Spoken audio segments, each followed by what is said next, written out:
We now present a message brought to you by City Tutoring in Lynchburg, Virginia. In today's message, Mr. Alfred Cromwell speaks about the types of men we need in America. Mr. Alfred Cromwell is the founder and president of City Tutoring, a mathematician and a Christian. There was a time in this country when success was not frowned upon, but expected. When greatness was not seen as privilege, but duty. That time can still exist, but only for those who choose to walk the right path. Surround yourself with strong men, and you will become a strong man.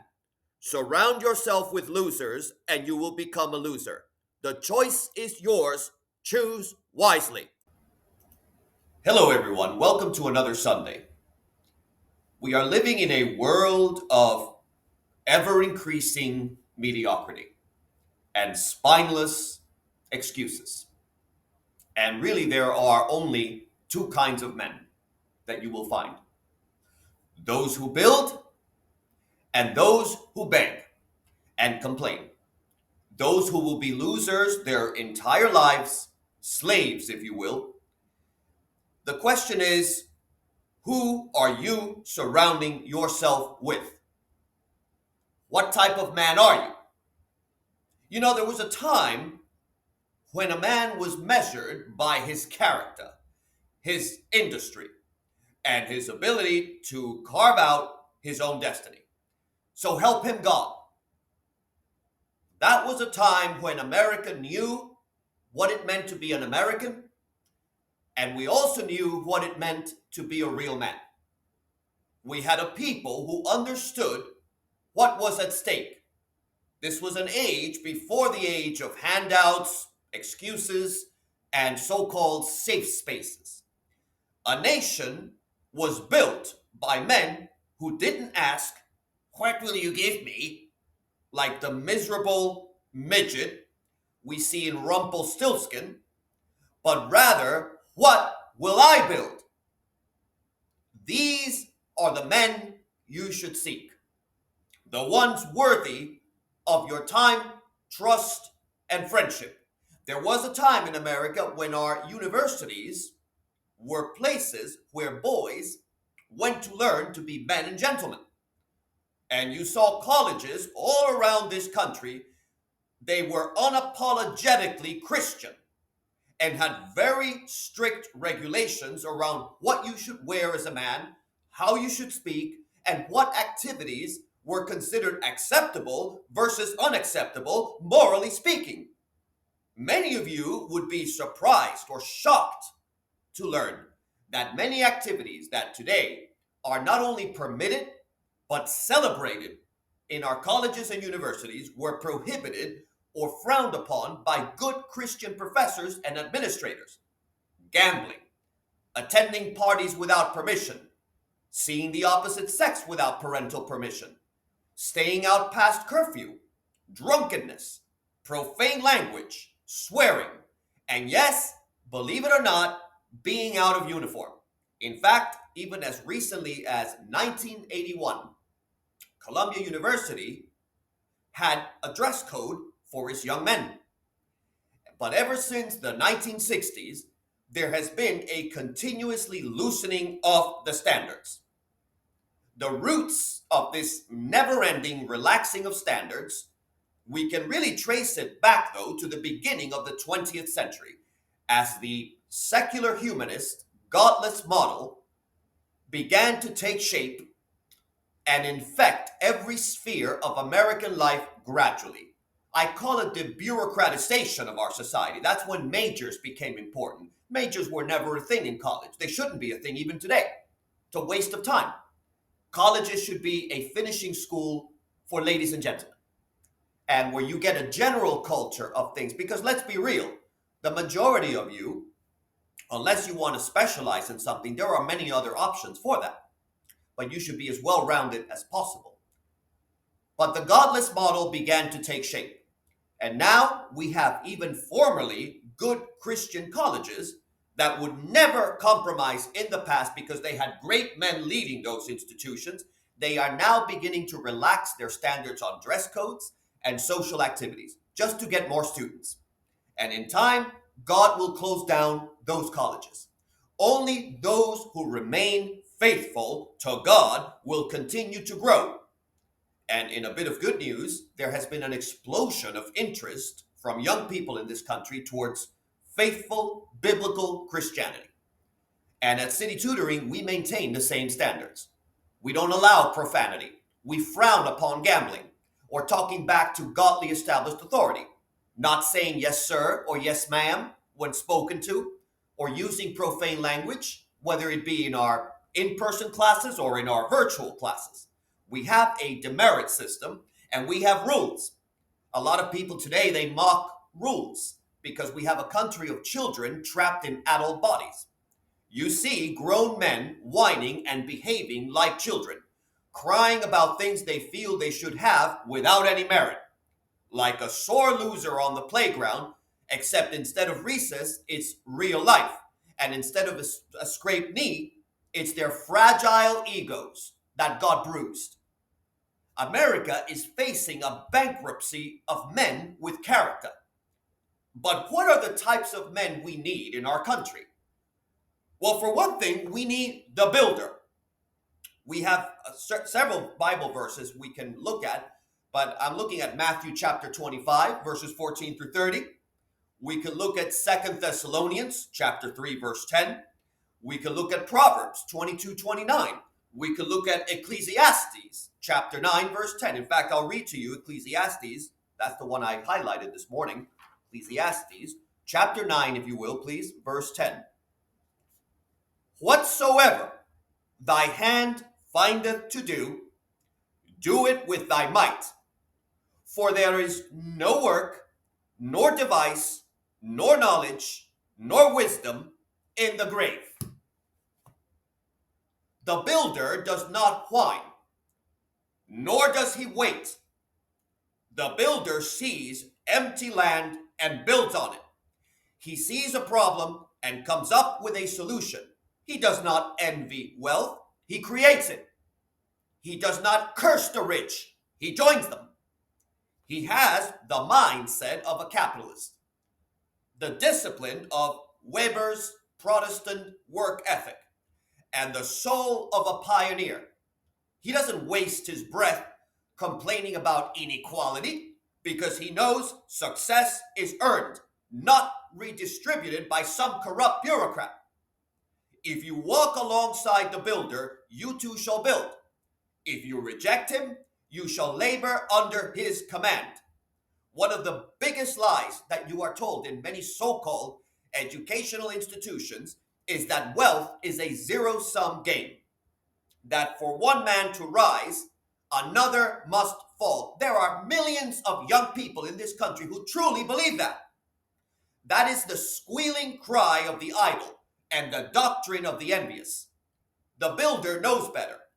The builder understands that prosperity is not plundered, it is produced. He does not wait for redistribution. He multiplies what exists. And we need more men in America like Cornelius Vanderbilt and Andrew Carnegie, and not men like David Hogg, who has never produced any business or anything of value in his entire life. Not even the failed pillow business he tried for pure showmanship. Real men of leadership is what we need. Not your David Hoggs or your Malcolm Kenyattas, who are nothing more than mascots of a failed post-American society that props them up because today theatrics such as personal grievances, whether they be racial, gender, are raised up over actual achievement. And that is what is at the very core of DEI. DEI at the root is about propping up failure over actual success. DEI has nothing to do with equity. Absolutely nothing. Equity is what our ancestors understood correctly. The word equity was really meant for due process. Our ancestors understood that equity was an extension of the English common law, but as applied to individuals. as Blackstone very well described in his commentaries on the laws of England. I would venture to say many of you watching this video, if you are a product of the public schools, you have probably never even heard of such a great jurist like Blackstone. DEI has nothing to do with individuals and is more about elevating the loudest voices of failure while shoving true achievement into the shadows, as if participation in victimhood is a substitute for merit. A nation of builders rises, a nation of whiners collapses. The choice is stark, and the path is clear. Will you build or will you beg? Will you carve your future with your own hands, or will you sit idly, waiting for handouts from men greater than yourself? And history does not remember the complainers, the envious, or the weak.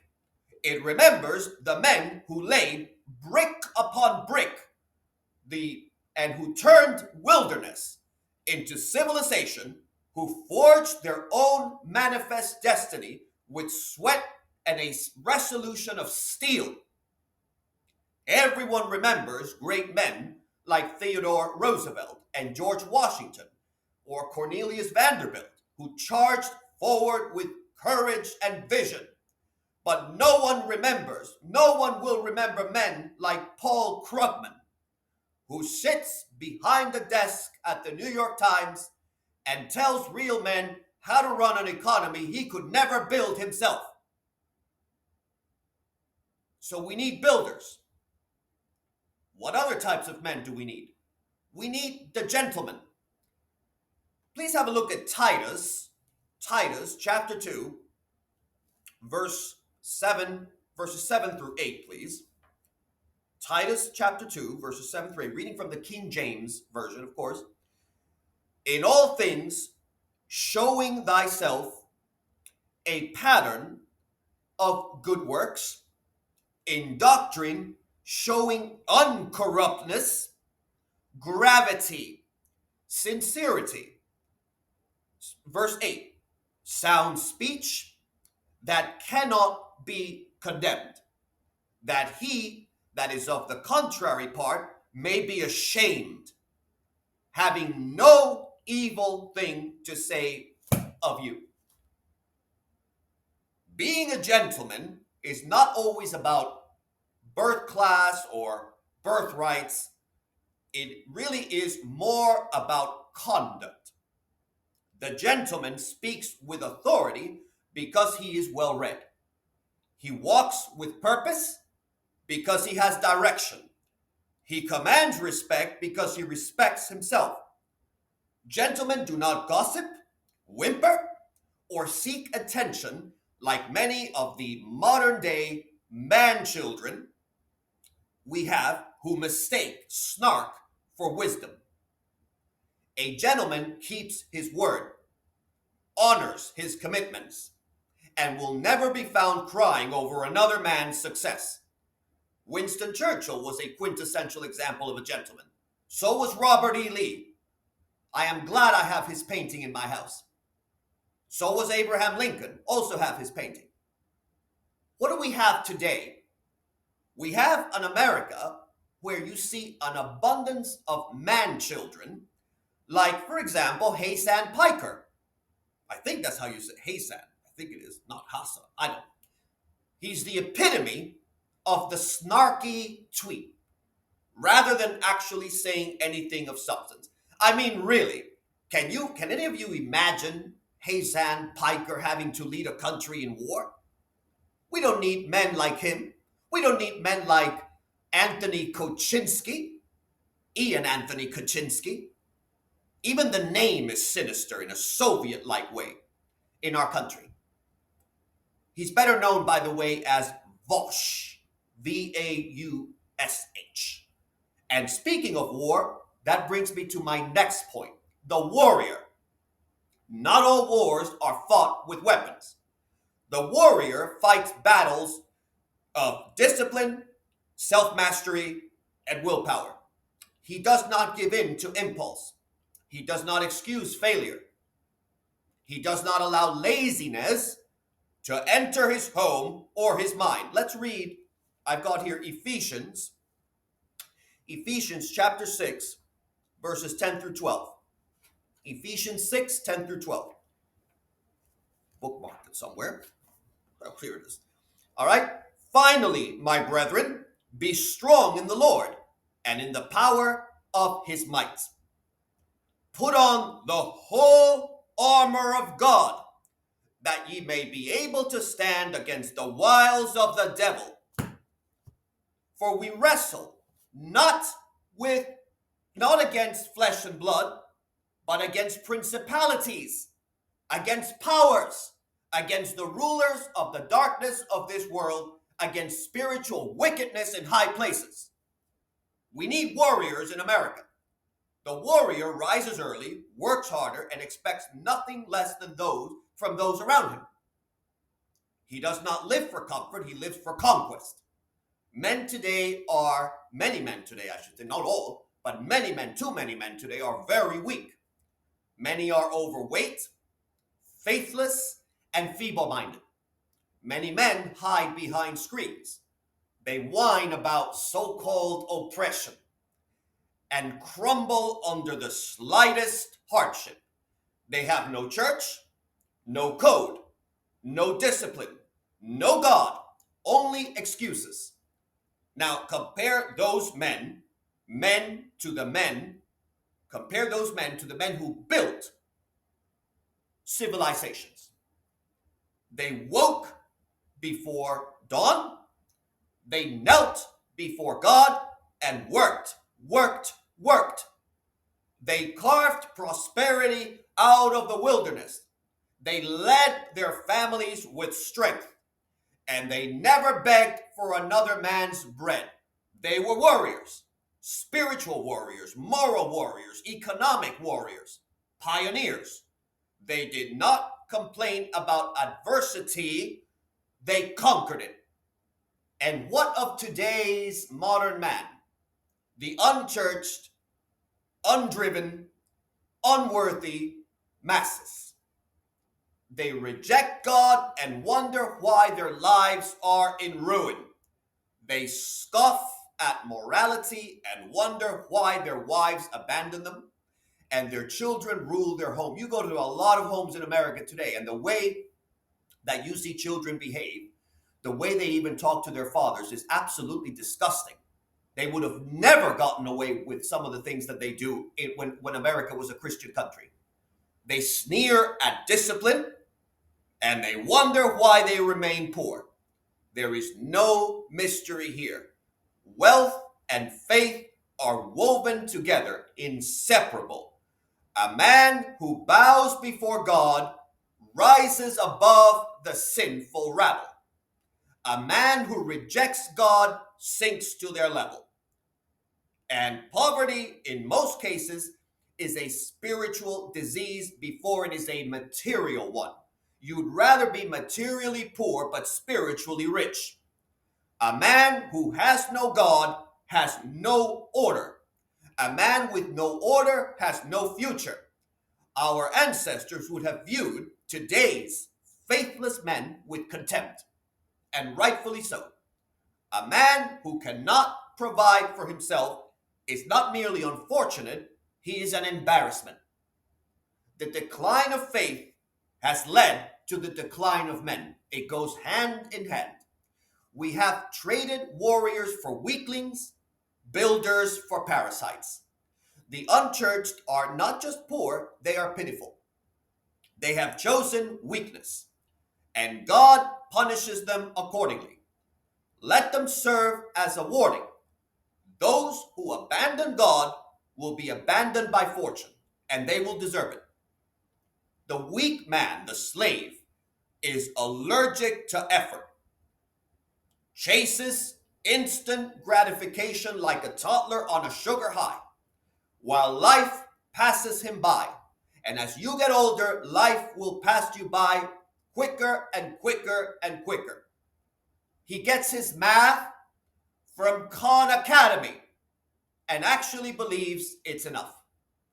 He seeks solace in vice and online distractions, scrolling through memes, perfecting his so-called mood for the day under a cloud of diabolical, toxic marijuana smoke of weed, and wondering why his life is stuck in a bottomless pit of endless wreckage. He then goes online and vents, a very modern word. Our ancestors, our male ancestors, would have scoffed at such something so pathetic as venting, with many other losers about how lonely he is, but never offering any solution to be better and build for himself and for God's kingdom. And let's be very clear, many men today, deep down, are lonely and depressed. You've got a problem. You know who you are. You are depressed because you do not have the truths of God in your life. Because without God, your life has no purposeful meaning, since you do not have God's moral foundations from which to work and build. In fact, several studies show if you look at the rates of mental illness and depression, they are far higher among left-wing, godless Americans and young people who are unchurched when compared to godly men and women.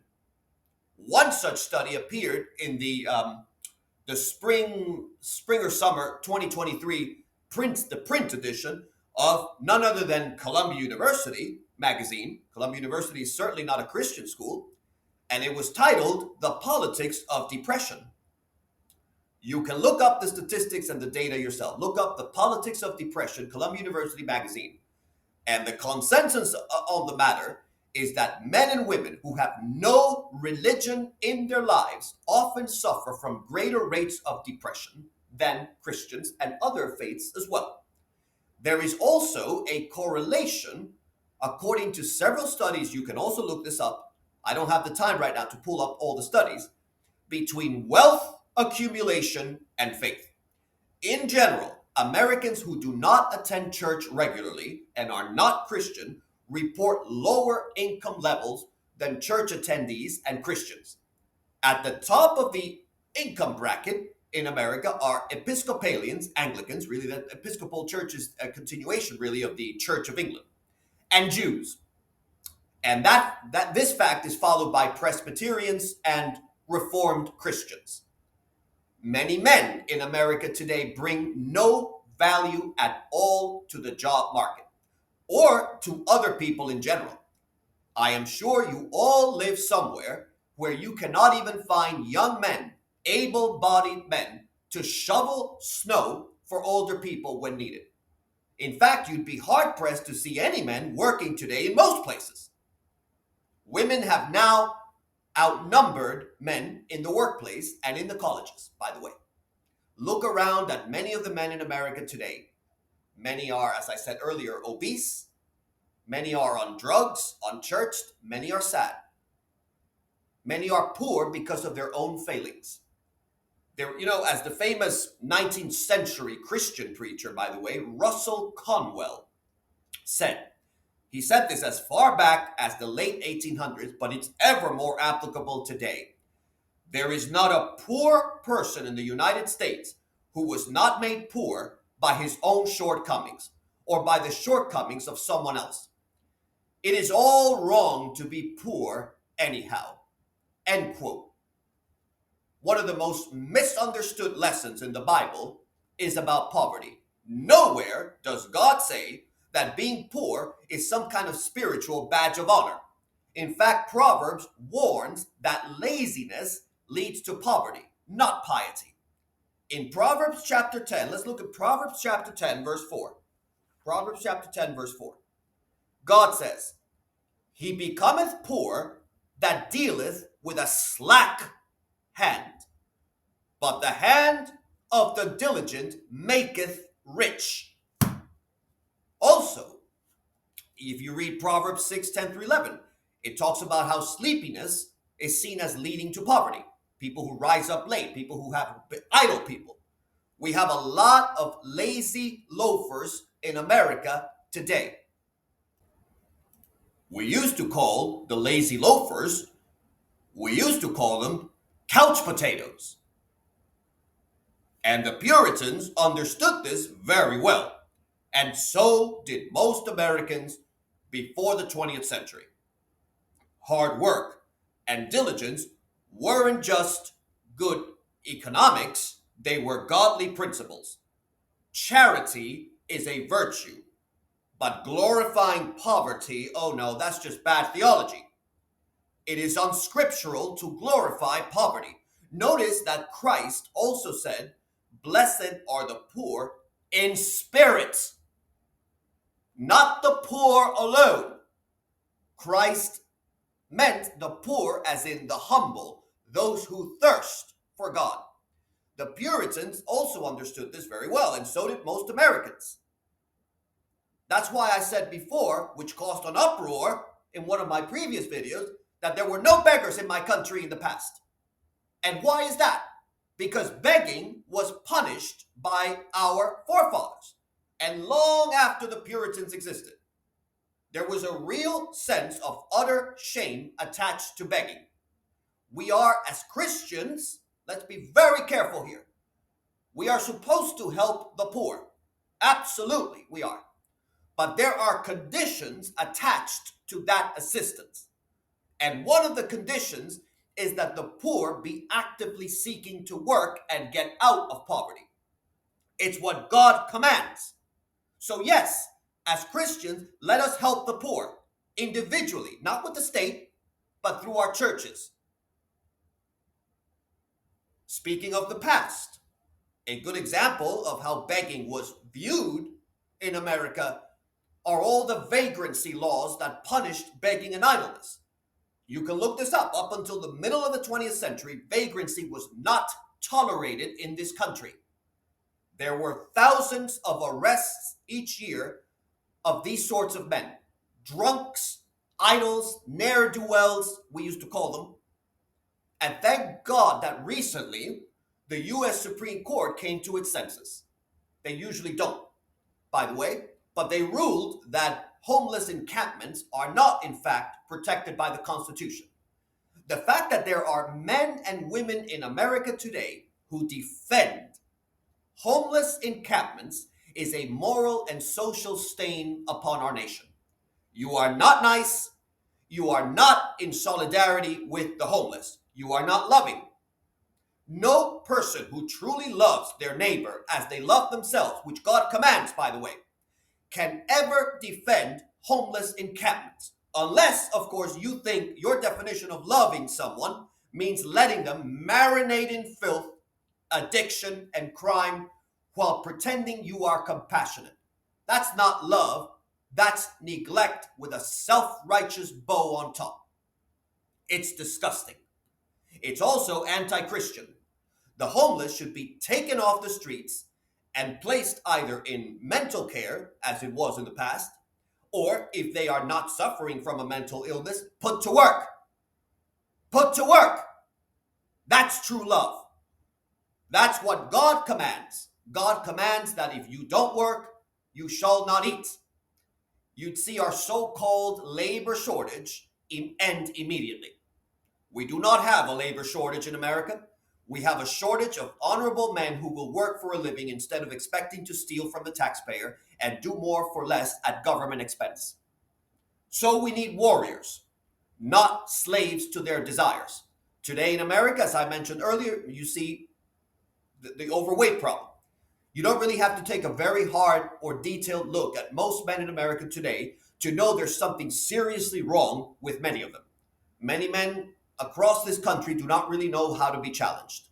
In fact, never has it been so common as to see grown men cry and melt down in public, something that would have been ridiculed in the not so distant past. Men are supposed to be stoic, virtuous, and focused. We have lost that focus ever since the 1960s, when divorce rates started to skyrocket in this country and in the Western world in general. And so we have created subsequent generations of boys raised entirely by women with no strong male pattern of authority around them.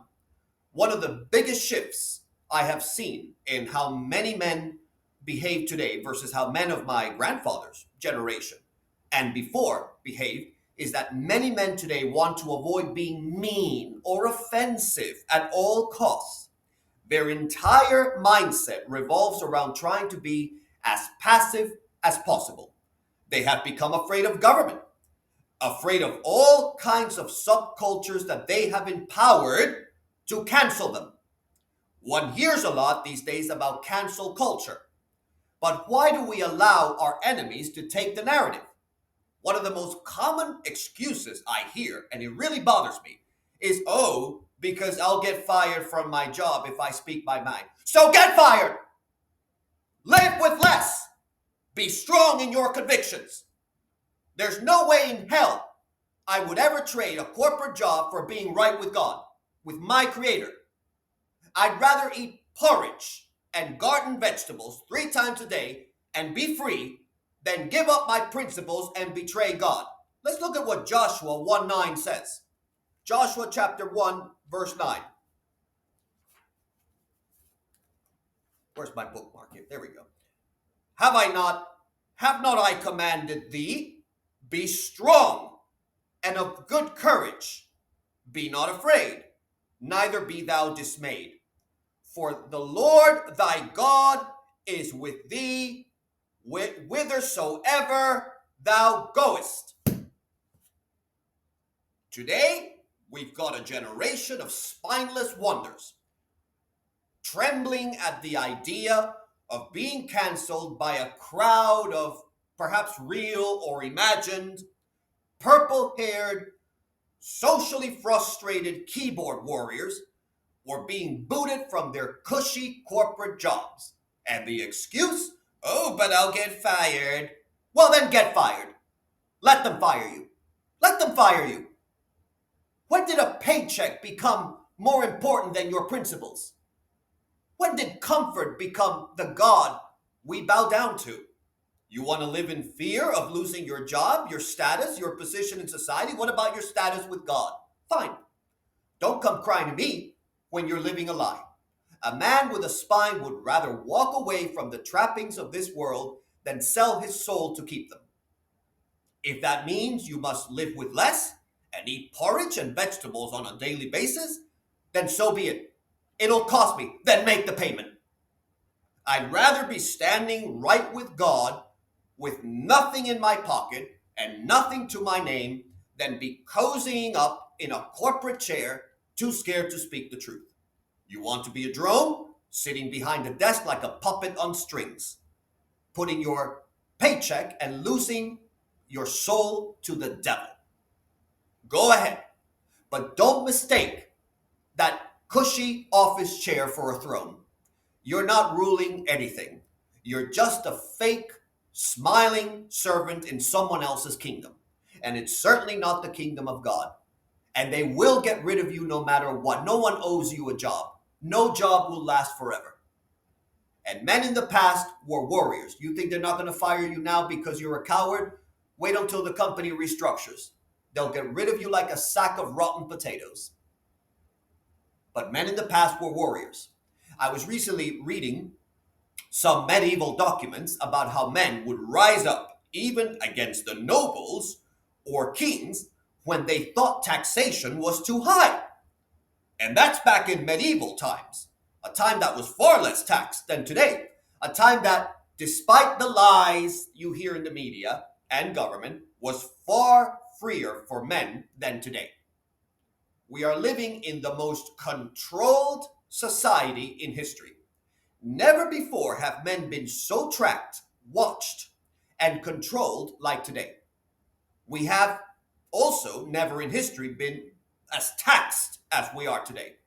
You know, centuries ago, men did not take to being disrespected. If you were in college and you exchanged words with another man that were considered offensive, that man would challenge you, and if it got really bad, you could be in a lot of danger, both physically and socially. Just recently, I was reading an account from UVA, University of Virginia, in the 1840s. And students back in those days would challenge you to a duel if they perceived you were being disrespectful. There was a gentleman's code of honor in those days.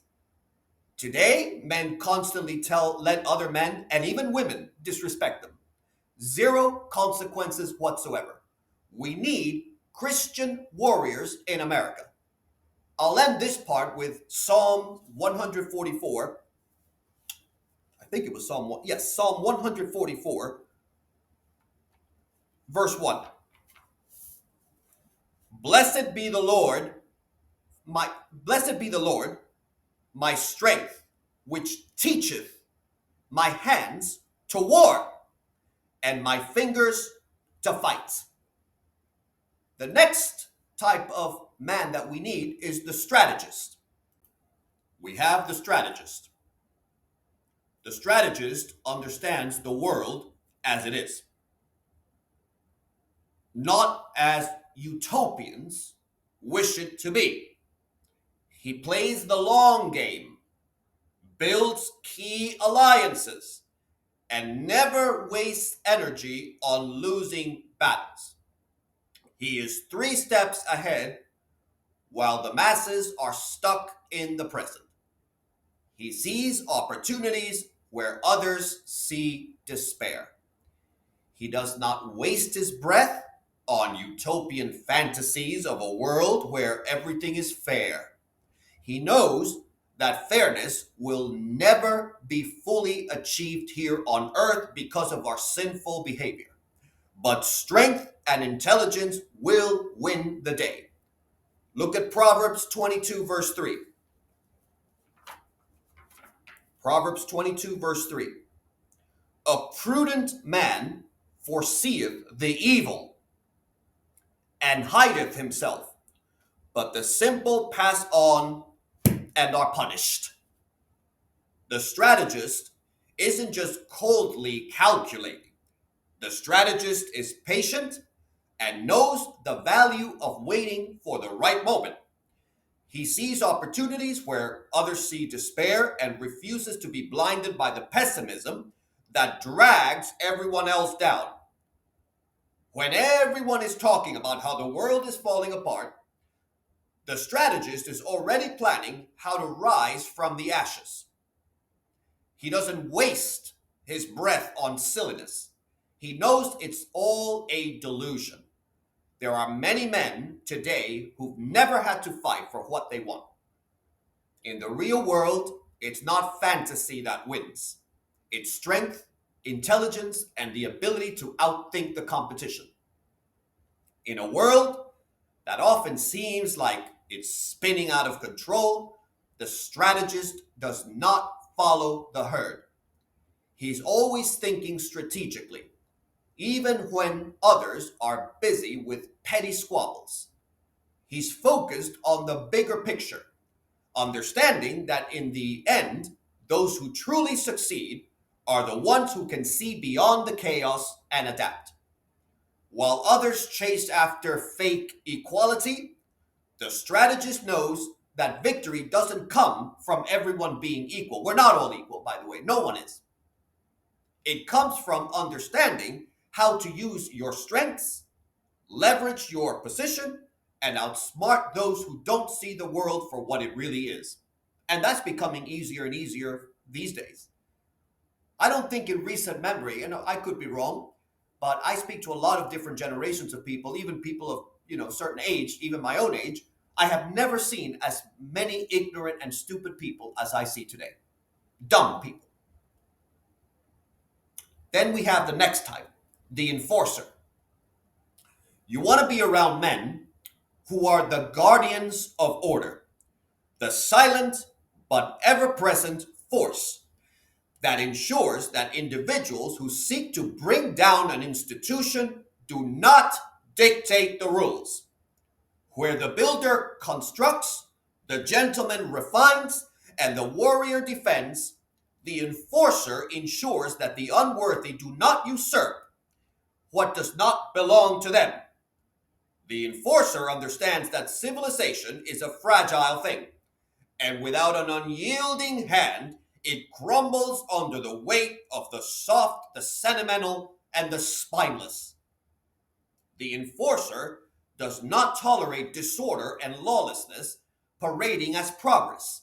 He does not humor the delusion of those who think they can dismantle the very foundations of society without consequence. He applies pressure, unrelenting, unapologetic pressure on those who would shirk responsibility, undermine the truth, or seek to elevate mediocrity to the level of excellence. The enforcer engages in social shaming when necessary. There are many individuals who do need to be socially shamed. If ostracism forces the slothful to rise or flee, so be it. He does not allow rabble rousers to dictate the terms. He reminds them of their place. The enforcer understands that sometimes the sting of rejection is the only thing that will push someone to rise to their duty. In a world where weakness is coddled and today degeneracy is paraded as a virtue, the enforcer ensures that those who refuse to uphold their duty feel the sting of rejection, isolation, and the full weight of their own inadequacy. Let's have a look at 2 Thessalonians chapter 3, 2 Thessalonians chapter 3, verse 6. Now we command you, brethren, in the name of our Lord Jesus Christ, that ye withdraw yourselves from every brother that walketh disorderly, and not after the tradition which he received of us. That beautifully encapsulates this message. One of the most interesting things I learned, by the way, when I lived abroad in Europe many years ago, was a system of college residences they had in Spain. For those of you who are new to the channel, by the way, after I finished my master's degree in pure mathematics from the University of London at Imperial College, I went to live in France and Spain for years. But in Madrid, I set up an English language academy that focused on business English and math.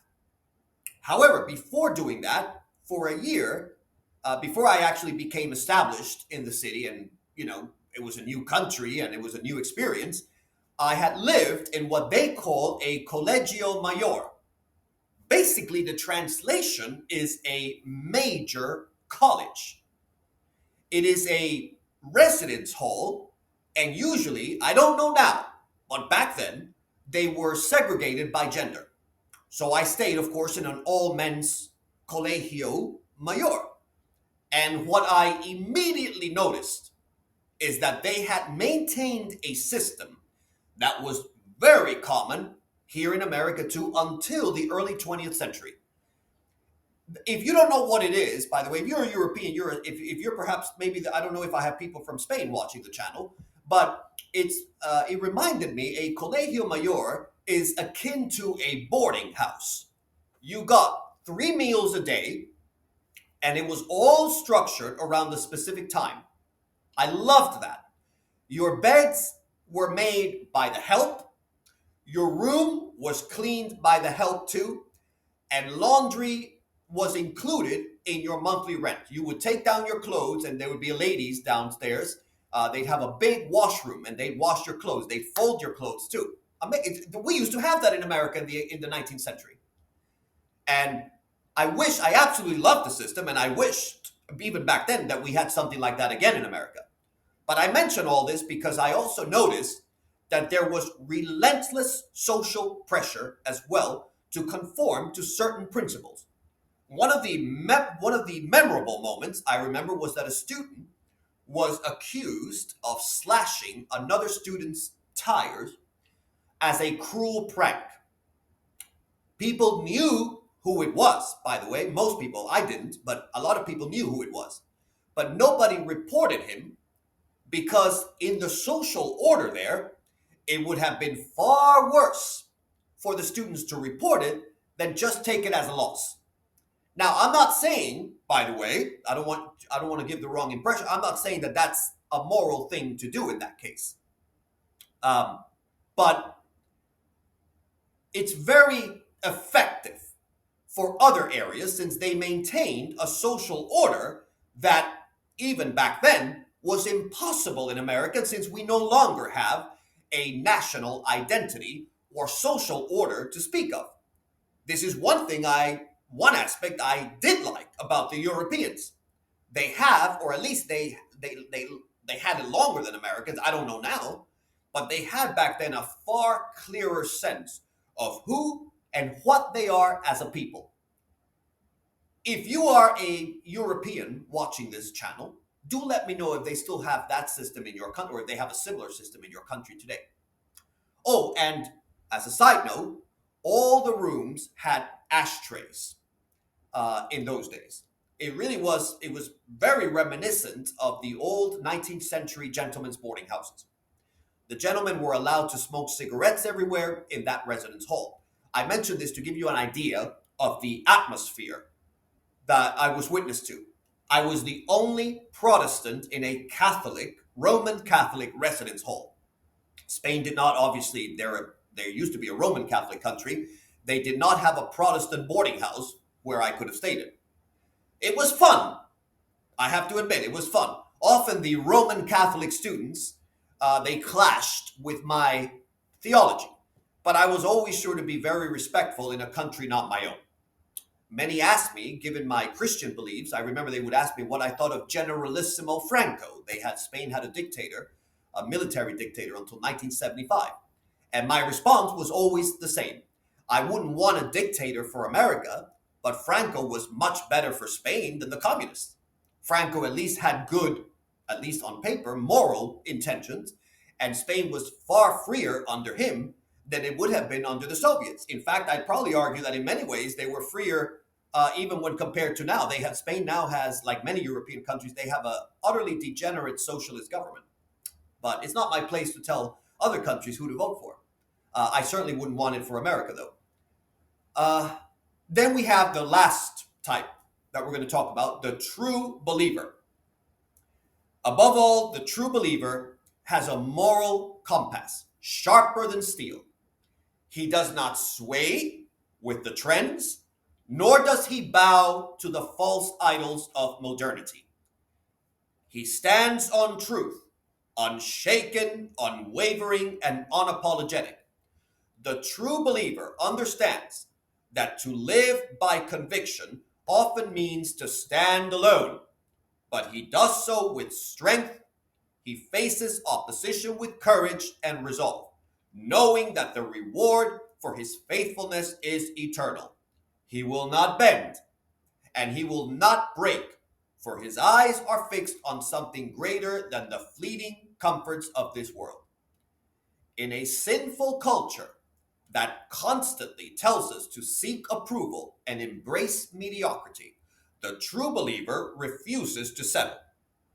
He knows that a life lived with purpose and integrity is worth more than 1,000 fleeting moments of false acceptance. Who do you want to be accepted by? Who cares? His victory lies not in the applause of the crowd, but in the quiet satisfaction of knowing he has stayed true to his beliefs. Let's look at Matthew chapter 7, verse 13. Matthew chapter 7, verse 13. Let's look at the words of Christ. Enter ye in at the strait gate. For wide is the gate, and broad is the way that leadeth to destruction. Amen. While the world kneels to the false idol god of victimhood, the true believer walks with conviction. His faith is not a fashion statement. It is the bedrock of his life. He does not compromise with degeneracy, nor does he water down his beliefs to be liked. He knows that a life lived righteously is not always easy, but it is always victorious. You will either walk with kings or you will serve them. In life, you will either rise or fall based on the men you surround yourself with. Choose wisely. Do you want to stand among builders, gentlemen, warriors, strategists, enforcers, and true believers? Or will you rot in the company of slaves who blame society for their failures? There was a time in this country when success was not frowned upon but expected, when greatness was not seen as privilege but duty. That time can still exist, but only for those who choose to walk the right path. Surround yourself with strong men, and you will become a strong man. Surround yourself with losers, and you will become a loser. The choice is yours. Choose wisely.